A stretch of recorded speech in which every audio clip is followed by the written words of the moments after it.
នៅពេលនោះគឺយើងផលិតបានកីឡាករដែលមានទឹកដៃអាចចូលប្រកួតដណ្ដើមយកមេដាយបានគឺត្រូវរៀបពីឥឡូវទៅឯកឧត្តមកែវរស់អគ្គលេខាធិការសហព័ន្ធកីឡាវាយសីកម្ពុជាបានលើកឡើងថាកម្មវិធី Shuttle Champ Junior Mini Tournament ដែលបង្កើតឡើងដោយសហព័ន្ធកីឡាវាយសីកម្ពុជាក្រោមគម្រោងថវិកាគាំទ្រពីសហព័ន្ធកីឡាវាយសី ACBA មានគោលបំណងបំផុសឲ្យកុមារាកុមារីវ័យក្មេងកាន់តែចូលចិត្តនិងស្រឡាញ់កីឡាវាយសីឯកឧត្តមអគ្គលេខាធិការបានពន្យល់ថាកម្មវិធី Shuttle Champ Junior Mini Tournament នេះដើមឡើយមិនផ្ដោតសំខាន់លើការប្រកួតនោះទេពលសហព័ន្ធបង្កើតឡើងដើម្បីបណ្ដុះនិស្ស័យឲ្យកុមារាកុមារីចូលចិត្តកីឡាវាយសីប៉ុន្តែការបង្កើតនៅក្នុងឆ្នាំ2025កម្មវិធីមួយនេះបង្កើតកាន់តែធំក្រៅពីផ្ដល់នៅចំណេះដឹងដល់ក្មេងៗក៏មានការប្រកួតប្រជែងនៅលើទីលានដែលបានបែងចែកជាពីរប្រភេទអាយុគឺកុមារាកុមារីអាយុក្រោម11ឆ្នាំនិងអាយុក្រោម14ឆ្នាំ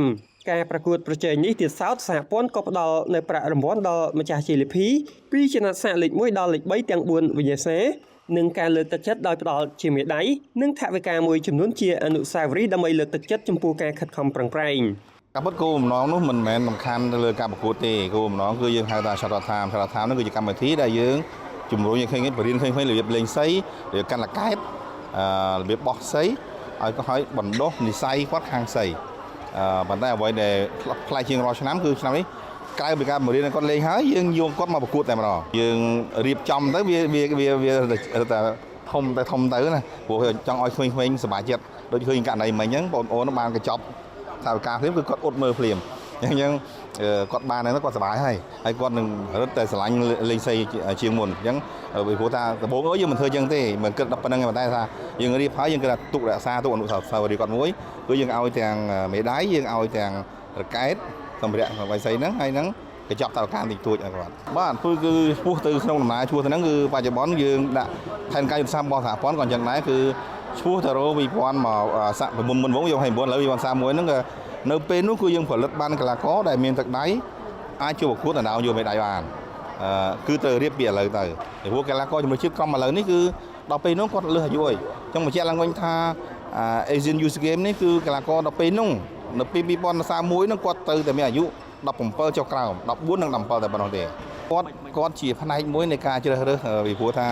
យើងនឹងមានបង្កើតក្រុមថ្នាលមួយឈ្មោះទៅ2031នេះហើយក្រុមថ្នាលនេះគឺមានចំនួនកំណត់អញ្ចឹងការប្រកួតនេះគ្រាន់តែការកំណត់មើលថាតើកីឡាករណាមានទឹកដៃមានទេពកោសល្យយើងនឹងប្រមូលគាត់មកប្រកួតម្ដងទៀតនៅចុងឆ្នាំដើម្បីកំណត់ពេលយើងប្រកួតក្មេងៗអាយុគាត់ហ្នឹងយើងនឹងរើសយកទៅថា